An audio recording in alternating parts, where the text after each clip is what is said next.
शेखावटी के बुहाना में है स्वराज संकल्प यात्रा और वसुंधरा राजे इस वक्त इस सभा को संबोधित कर रही हैं। सीधे रुख करते हैं। बहने, आप लोग सबको बहुत बहुत प्रणाम। सब माताएं बहनों को बहुत सारा प्रणाम। और इधर इतनी बड़ी संख्या में बैठे हुए सब मेरे भाई, मेरे सब बुजुर्गगण, आप लोगों को मैं दिल से आभार प्रदर्शन करना चाहती हूँ कि आप लोगों ने आज यहाँ आके इतने प्यार से हम सबका यहाँ स्वागत किया है। मैं बार बार जितना भी कहूंगी, मैं समझती हूँ कि कम ही है। आज आपके क्षेत्र से निकलने का ये मौका मिला और आप सबके दर्शन करने का भी साथ साथ ये मौका मिला है। मैं निकल रही थी तो मैं इस सड़क से जो आ रही थी, अब आप सोच रहे हो कि देर क्यों हो गई। मेरी बस में जितने दचके लगे हैं इस रोड के ऊपर, खेतड़ी से बुहाना, मैं तो समझती हूँ कि आपको किसी के लिए नहीं करना चाहिए, क्योंकि जो भी बेचारे बस में बैठ के आता है उसको भोजन करके आना चाहिए। वहां से निकल के यहाँ तक आ जाएगा तो भोजन उसका। आज मैं यही पूछते आ रही हूँ और मैं सबसे पता करते आ रही हूँ कि जो हमारी जो मूलभूत समस्या है, क्या वो मूलभूत समस्या हम सबके पास पहुंच रही है। सबसे पहले पानी की समस्या। मेरे को ये पता चला कि ये पूरा एरिया डार्क जोन घोषित हो गया है और इसलिए घोषित हो गया है तो आप लोग ना तो कुआं, नो उसके अंदर ट्यूबवेल, कोई भी आप लोग खुदवाने की परमिशन नहीं ले सकते। और जहां कहीं आप लोग ये काम करते भी हो तो 25-25 हजार, 50-50 हजार आप लोगों को रिश्वत में देना पड़ रहा है।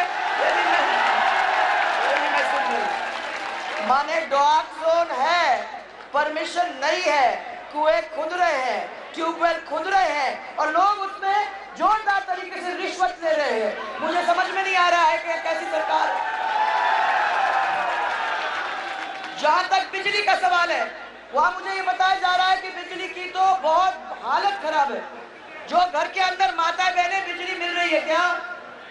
अगर 4, 5, 6 घंटे मिलती होगी, किसानों को भी बिजली नहीं मिल रही। और सब लोगों ने मुझे ये कह दिया है कि ये बिजली जो भी मिलती है वो इतनी बुरी तरीके से मिलती है, इतना ज्यादा ट्रिपिंग होता है, तो उस ट्रिपिंग की वजह से हम लोगों को बिल्कुल नुकसान होता है। खेत के अंदर हमको किसी किस्म का फायदा नहीं। मैंने माताएं बहनें इसको चला के आप लोगों के लिए किया, क्योंकि मैंने कहा कि अपने जाते जाते 18 से 20 घंटे आप लोगों को घर के अंदर मिल जाएगा। पर मैं देख रही हूँ कि ये नहीं हो रहा है और मैं आज आपको वादा करके जाती हूँ कि आने वाली सरकार अपनी सरकार होगी और उसकी सरकार के अंदर 24 घंटे बिजली आपको मिलने का इंतजाम। घरेलू बिजली आप लोगों को 24 घंटे अलग से मैं देने का काम कर रही हूँ। ये प्रयास पूरा हो जाएगा, आप लोगों को उसकी चिंता करने की जरूरत नहीं है। और ये तरीके से जहां तक पानी का सवाल है, उस पानी का भी मैं जगह जगह जाके देख रही हूँ। मुझे समझ में नहीं आता है कि कैसी सरकार है। अगर वो मूलभूत समस्या आपकी आज उसका समस्या नहीं कर, समाधान नहीं कर सकती, तो ये सरकार को उस कुर्सी पे बैठने का कोई हक है क्या? यहाँ के सब लोग जो बैठे हुए हैं अपने दिल के अंदर देख लीजिए, डॉक्टरों की स्थिति आपके क्षेत्र के अंदर ठीक है क्या? पता किया मैंने, चिकित्सा की सुविधा ना के बराबर है। बुहाना के सरकारी अस्पताल को कंपाउंडर के भरोसे छोड़ के रखा है। ये कोई हो सकता है क्या? कंपाउंडर के भरोसे छोड़ के रखा है। और सूरजगढ़ के अंदर सामुदायिक अस्पताल के अंदर जहां 10 स्थान है, वहां सिर्फ 1 डॉक्टर। तो आप लोगों को मुफ्त दवाई मिल रही है, आप लोगों को मुफ्त जांच मिल रही है। अखबार में मेरे को ये बताया जा रहा है कि ये बहुत अच्छी स्कीम है, लोगों को मुफ्त दवाई और मुफ्त जांच आराम से हो रहा है। मैं ये कहना चाहती हूँ कि एक तरफ सरकार हमारी कुछ बोलती है और क्षेत्र के अंदर कुछ और देखने को मिलता है। जो ऐसा झूठ बोलती है, मैं समझती हूँ कि ऐसी सरकार को जो जनता के साथ दगाबाज करती है, उसको उस कुर्सी पर बैठने का एक मौका भी देना ही नहीं चाहिए। तो सब लोगों को मैं कहकर चल रही हूँ, शिक्षा की हालत आप लोग सब जानते हो कि उतनी कितनी जर्जरा गई है। ये पहली सरकार है जिसने स्कूल बंद किए। जहाँ बच्चे हैं वहाँ टीचर नहीं, जहाँ टीचर है वहाँ बच्चे नहीं। ऐसी अव्यवस्था टीचरों का और बच्चों का फैला के रखा है। और स्कूलों के अंदर जिस तरीके से उन लोगों को, मैंने आपके स्कूलों को बढ़ाना चाहिए था, वैसा बड़ा है क्या? स्कूल बड़े क्या इलाके के अंदर? नहीं है। मैं ये पूछना चाहती हूँ कि अगर बच्चे पढ़ेंगे नहीं, लिखेंगे नहीं, तो आगे कंपटीशन में बैठेंगे कैसे और इनको रोजगार मिलेगा कैसे? आज हमारे बच्चे राजस्थान को छोड़ के पलायन करके अलग अलग प्रदेशों में जा रहे हैं नौकरी ढूंढने के लिए। हम चाहते हैं कि हमारे बच्चों को अपने प्रदेश के अंदर ही नौकरी मिले, उनको यहाँ ही सरकार जिम्मेदारी से नौकरी देने का काम करे। हमने अपने सरकार के टाइम में 10 लाख बच्चों को नौकरी देने का काम किया था। आज हम जब इस सरकार से पूछते हैं तो वो हाथ ऊपर करके कह देती है हाँ हम दे रहे हैं, परंतु बता नहीं सकती है कि कितने दिए हैं। मैं तो सिर्फ यह पूछ रही हूँ कि टेट की वजह से कितने सारे बच्चे आज बाहर नहीं निकल पाए हैं। हमने सबको कह दिया है कि इसकी व्यवस्था होगी और इसकी व्यवस्था करके हम लोग वापस जिस तरीके से आरपीएससी के अंदर पहले हम लोग कराया करते थे, उसी तरीके से आरपीएससी के व्यवस्था के द्वारा हम अपने बच्चों को ले जाने का काम करेंगे, उनको उसी तरीके से लाएंगे, उनको नौकरी का इंतजाम करेंगे जिस तरीके से हम लोगों ने पहले करा था। ये आप लोगों को सबको मैं कहना चाहती हूँ, आपकी सड़कों का काम तो ये आप ही के अलग का नहीं है। मैं तो पूरे प्रदेशों के अंदर से निकल के आ रही हूँ। 5 संभाग और ये 6ठा संभाग आज शुरू कर दिया है। मैंने करीबन 8,000-9,000 किलोमीटर चल के देखा है। जहां आपकी ये सड़क है वैसे ही सब गांव के अंदर यही हालत है। हम लोग चलते हैं तो आगे आगे डामर दिखाई देता है, तो गांव के लोग मुझे ये कहते हैं कि आपको आगे जो डामर दिखाई दे रहा है आपके पीछे से वो उखड़ता जा रहा है, और बरसात आएगी तो ये सब डामर बह जाएगा और वही सड़कों की हालत होगी जो पिछले कल के दिन था। आज राजस्थान, ये राजस्थान प्रदेश जब आपने हमको पकड़ाया था, जो वो बीमारू प्रदेश कहलाया जाता था, उस बीमारू प्रदेश को हमने उठा के उस गड्ढे में से बाहर निकाल के खड़ा किया। उस राजस्थान के बीमारू प्रदेश को हमने फिर से पैरों पे खड़ा करने का काम किया। आज मैं देखती हूँ कि 5 साल की मेहनत के बाद फिर से उसी स्थिति में लाके राजस्थान को रख दिया है। आज राजस्थान का विकास दर बिहार से कम है। बिहार का विकास दर 16% और राजस्थान का विकास दर खाली 5%। तो आप समझिए कि राजस्थान का क्या होने वाला है। अब 4 महीने बच गए, तो 4 महीने के अंदर किस तरीके से आपको लुभाया जाए ये इनके दिमाग में चल रहा है।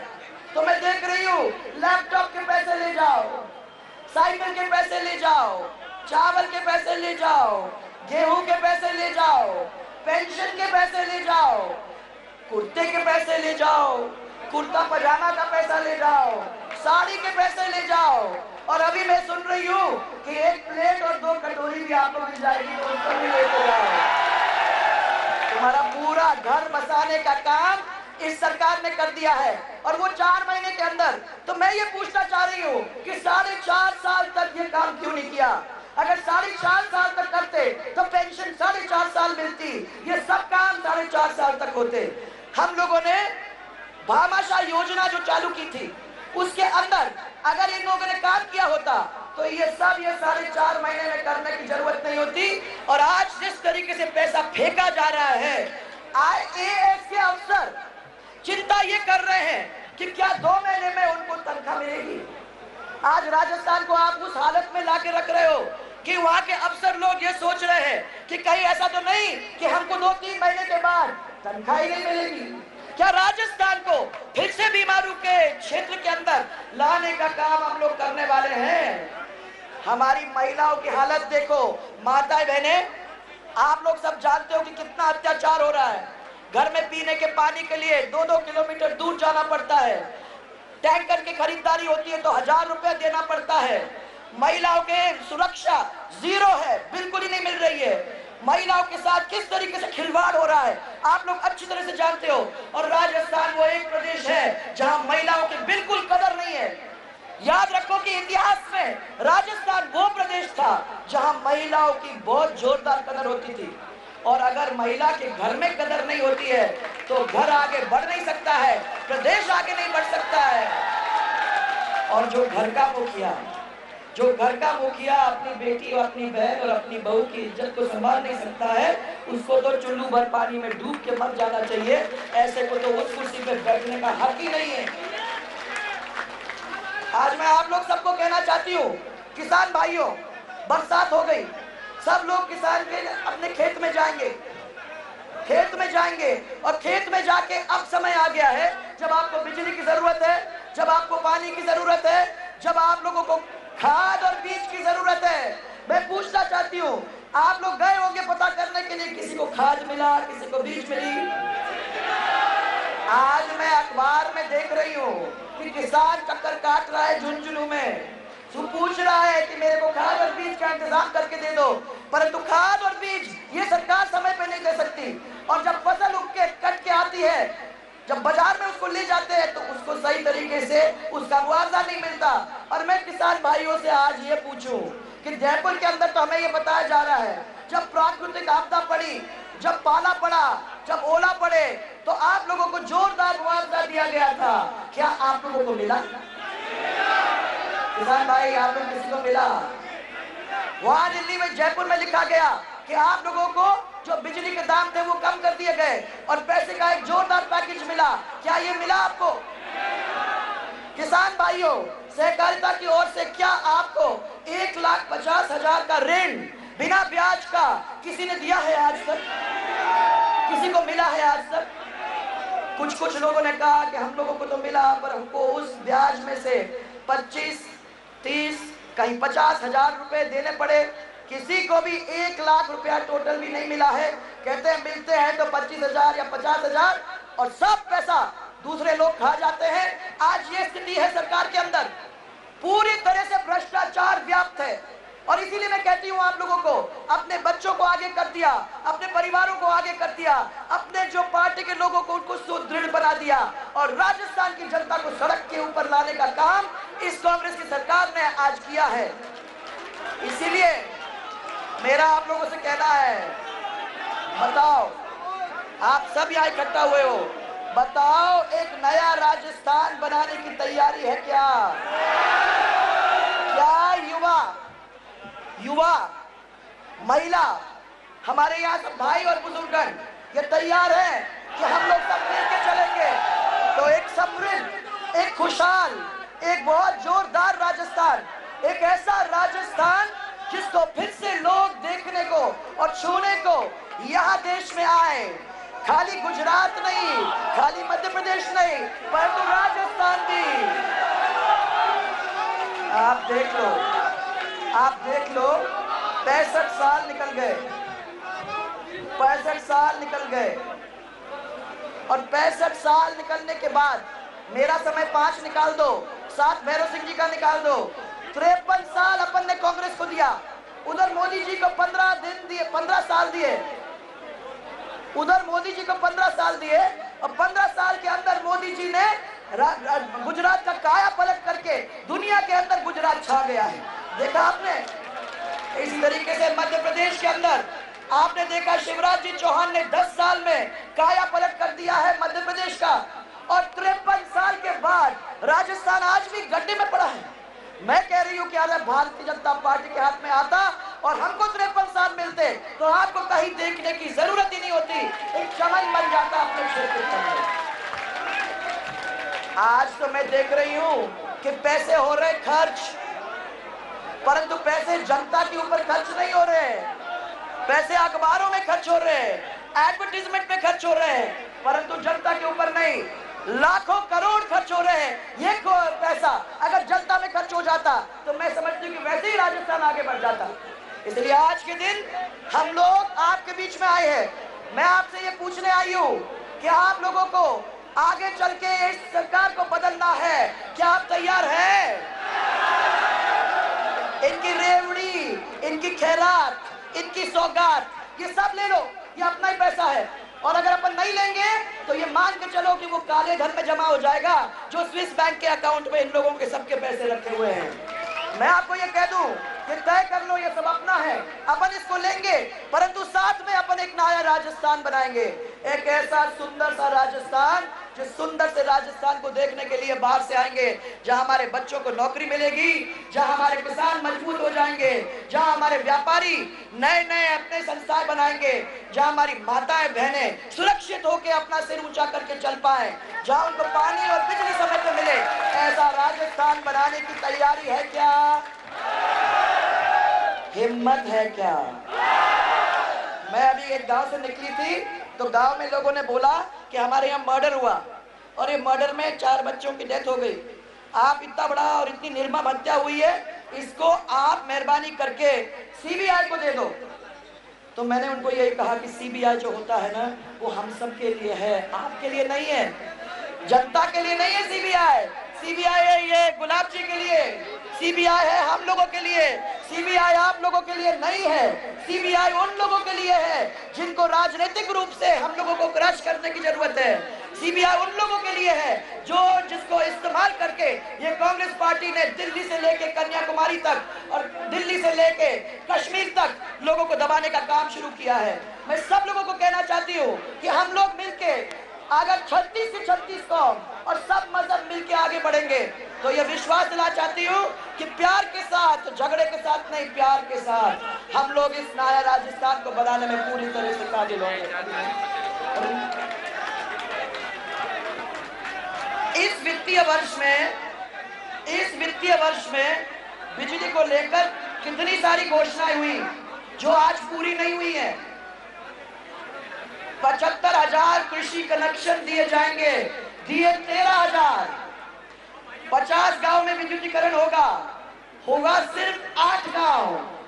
इस वित्तीय वर्ष में 20,000 बीपीएल परिवारों को देंगे कनेक्शन, दिए 6,000। यह है वो कांग्रेस जो अपने शब्दों के ऊपर कभी अमल नहीं करती। और भ्रष्टाचार में हम लोगों ने रिकॉर्ड बना दिया है। अखबार में आया है कि सबसे ऊंचा देश के अंदर भ्रष्टाचार में नंबर 1 अगर किसी प्रदेश का है वो है। इस शर्म की बात है कि वो राजस्थान, जिस राजस्थान को इतिहास के अंदर इतने बड़े बड़े शब्दों के अंदर नाम आता था, आज हमारा नाम भ्रष्टाचार, महिला अत्याचार, SC ST अत्याचार, इन चीजों के लिए आ रहा है। अरे भाइयों और बहनों, हम लोग सब स्वाभिमानी और इज्जतदार लोग हैं। मैं सबको कहना चाहती हूँ कि राजस्थान के लोग भूखे सो जाएंगे पर अपने इज्जत और अपने स्वाभिमान के साथ किसी को खिलवाड़ नहीं करने देंगे।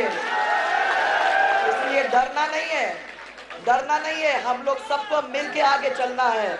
अगर तैयार हो तो दोनों मुट्ठी ऊपर करके हमें बताओ कि आप तैयार हो। मैं आप लोगों से इतना ही कहना चाहूंगी कि आने वाले वक्त के अंदर हम लोग सब मिलके एक नया राजस्थान बनाएंगे। उस नए राजस्थान के अंदर हिम्मत के साथ हम लोग काम करेंगे और उस राजस्थान को मिलके बनाएंगे। यह विश्वास के साथ आप लोगों से एक जोरदार नारा चाहूंगी मैं, एक जोरदार नारा, जय जय राजस्थान, जय जय राजस्थान।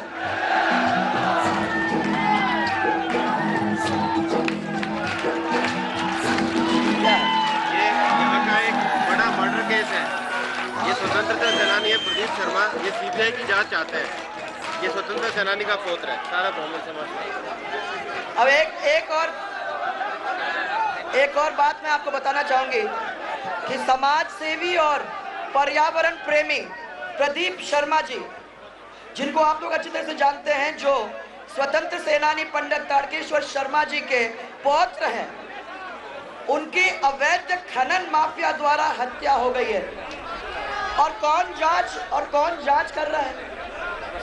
सीबीआई जांच कर रही है। तो इसीलिए मैं सब लोगों को कहना चाहती हूँ, इस पे सीबीआई जांच कर रही है, सीबीआई से जांच करवाना चाह रहे हैं, सीबीआई से जांच करवाना चाह रहे हैं। भेजेंगे आपसे न्याय की उम्मीद। मैं तो ये कहूंगी कि सीबीआई तो फिर भी भेजेंगे अपन।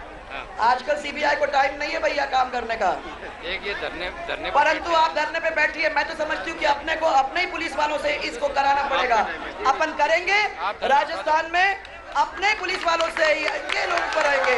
आप लोग सब मेहरबानी करके अपना धरना जरूर उठा दो, क्योंकि आप लोग बैठे रहोगे, ये सीबीआई वाले आप लोग किसी की मदद करने वाले नहीं है, अपने ही लोग करेंगे। यही मैं आप लोगों को विश्वास दिलाना चाहती हूँ। सब लोग उस हिसाब से आप अपना धरना उठा लो। एक सतीश गजराज जी हैं जो हमारे जिला परिषद के सदस्य हैं। 2100 युवाओं के साथ पार्टी के अंदर सदस्यता ग्रहण कर रहे हैं। मैं उनको, उनके साथियों को पार्टी के अंदर आज सबके साथ लेती हूँ। ये मैडम 2100 लोगों का भूपेंद्र जी इनको दे दिया मैंने, कुलदीप जी को। झुंझुनू के पिलानी में स्वराज संकल्प यात्रा के तहत जनसभा को संबोधित कर रही हैं वसुंधरा राजे। सीधे रुख करते हैं जनसभा का कि मैंने अपने क्षेत्र के अंदर क्या किया है। आज एक ऐसा विज्ञापन मेरे पास भी आया हुआ है, आप लोगों ने भी पेपर में पढ़ा होगा। ये शायद आज का नहीं है पर कुछ दिन पहले का है। ऐसे विज्ञापन आ रहे हैं, देखा ना आपने अखबार में, देखे ना? हाँ, अब मैं आपसे ये पूछना चाहती हूँ कि एक विज्ञापन निकला है, वो है नंबर 7। उसमें लिखा है कि झुंझुनू में शारीरिक शिक्षा और खेल विश्वविद्यालय है। कोई आपने कहीं देखा है? ऐसा होता है कि जब अपनी उपलब्धि होती है तो उपलब्धि का मतलब घोषणा नहीं। घोषणा तो कोई भी आदमी कर सकता है। मैं तो आपके लिए तारे तोड़ के ला रही हूं, ये मैंने दे दिया विज्ञापन। पर ये तो विज्ञापन हुआ, ये घोषणा हुई, ये वाकई में मेरी उपलब्धि तो नहीं हुई ना। उपलब्धि तो तब होती है कि जमीन पे 2 आंखों से हम उसको देख सके कि कॉलेज बन गया, भूमि आ गई, पैसा लग गया। आप लोगों को मिली क्या कॉलेज? मैं सिर्फ आप लोगों से ये पूछना चाहती हूँ कि ये तो झुंझुनू और सीकर के बीच के अंदर जो विश्वविद्यालय बनने वाला था, बन चुका? ये सब युवा से पूछ रही हूँ, बन गया क्या? मैं अगर आपकी यूनिवर्सिटी बनी, अभी आपके अगर यूनिवर्सिटी बनी तो यूनिवर्सिटी में पहले बिल्डिंग दिखाई देती है, जमीन आवक्त होती है, उसके बाद वीसी लगता है, उसके बाद उसको अपन उपलब्धि कहते हैं। तो मैं तो ये मानती हूँ कि आज रोज रोज अखबार में मैं जो देख रही हूँ वो उपलब्धि नहीं है, घोषणा है। और अगर सरकार रोज रोज 365 दिन एक एक घोषणा करे और वो काम हमारे किसी के नहीं आए, तो ऐसी सरकार तो झूठ और फरेब के जाल में पूरे राजस्थान को फंसाने की कोशिश कर रही है और ऐसी सरकार को उस कुर्सी पर बैठने का कोई हक नहीं है। आज मैंने महिला थानों में, ये एक और ऐसा ही, ये नंबर 12 है, ये रोज रोज एक निकाल रहे हैं। नंबर 12 है कि महिला थानों में महिला सुरक्षा और सलाह केंद्रों का हमने संचालन किया है। और आज ये जयपुर के अंदर निकला है बाल तस्करी, शादी के लिए लड़कियों का अपहरण। अलग अलग स्टेट्स में बच्चियों को पकड़ के अलग अलग स्टेट में भेजा जा रहा है। कोई यूपी में भेज रहे हैं, तो कोई बिहार में भेज रहे हैं। ये तो हमारी महिला और बच्चियों का हाल है। और ये आप लोग उपलब्धियों में पढ़ रहे हो, इतनी जोरदार घोषणा जिसको वो उपलब्धि कहते हैं कि हमने महिला थाना में महिला को सुरक्षित कर दिया और सलाह केंद्रों के अंदर हमने उनका संचालन कर दिया। हम पूछना चाहते। नमस्कार, न्यूज एट 9 PM में देश और दुनिया की तमाम अहम खबरों के साथ आप सबसे मुखातिब हूं मैं प्रशांत पांडे। और सीधा हम रुख करेंगे बीजेपी की स्वराज संकल्प यात्रा का, जो कि इस वक्त झुंझुनू में है। वसुंधरा राजे संबोधित कर रही हैं। और एक जोरदार नारा लगाओ, जय जय राजस्थान, जय जय राजस्थान, जय जय राजस्थान, जय जय राजस्थान। भारतीय जनता पार्टी जिंदाबाद। हम सब मिलकर नया राजस्थान बनाएं, खुशी से नया राजस्थान बनाएं।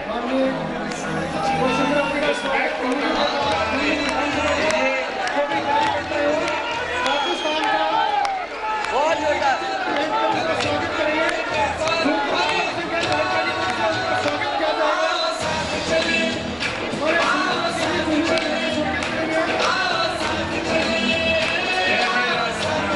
माताएं बहनें, बहुत सारा प्यार, बहुत सारा प्यार। देखिए, सबसे पहले उत्तराखंड के बाद पीड़ितों के लिए, बाढ़ पीड़ितों के लिए, हमारे जो भाई बहुत जख्मी हुए। एक और मैं खुशखबरी सुनाना चाहूंगी। पिछले चुनाव के अंदर बुद्धराम जी बसपा से लड़े थे। आज वो और उनके सैकड़ों साथी भारतीय जनता पार्टी के अंदर प्रवेश कर गए हैं। उनको मैं बहुत धन्यवाद देना चाहती हूँ। भारतीय जनता पार्टी उनके आने से और मजबूत बन जाती है और मैं विश्वास ये करती हूँ कि हम लोग सब मिलके जो काम आप कराना चाहते हो उस काम करने में पूरी तरह से सफल रहेंगे। एक दफा और बुद्धिराम जी आपको धन्यवाद। उमेश सिंह जी सरपंच